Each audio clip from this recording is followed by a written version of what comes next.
अबकारी टीम हाथ में लगी प्राय 50 लाख रु ऊर्ध्व टंकार गंजेई गोटे पिकअप भ्यान रे बुझेई होई जाउथबा समय रे खोर्धा जिला टांगी अबकारी विभागर टीम ताकू धरिछंती। पिकअप भ्यानटी को जबत करा जिबा परे सेथिरे थिबा 4 क्विंटाल 1 किलो 600 ग्राम गंजेई को जबत करा जाईछि। एथि सहित जणे अभियुक्त को गिरफ्त करा जाइथिबा बेले ता निकटरू 2टी मोबाइल फोन को जबत करिछि अबकारी टीम।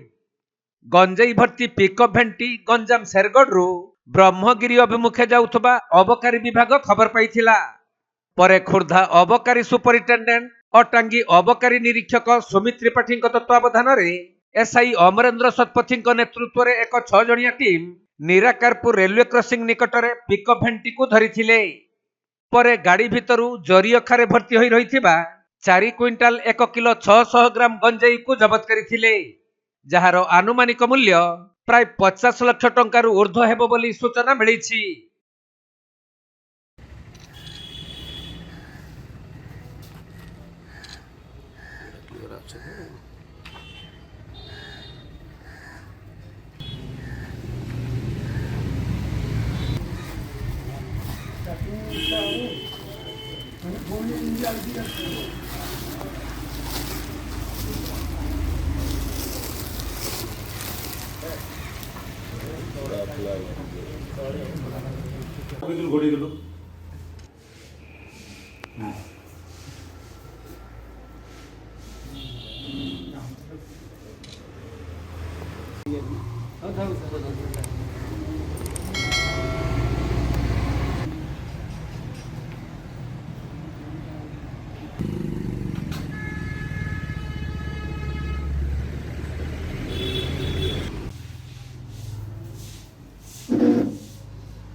खोर्धा जिला प्रतिनिधि प्रशांत कुमार बेहेरा रिपोर्ट, कोणार्क लाइव।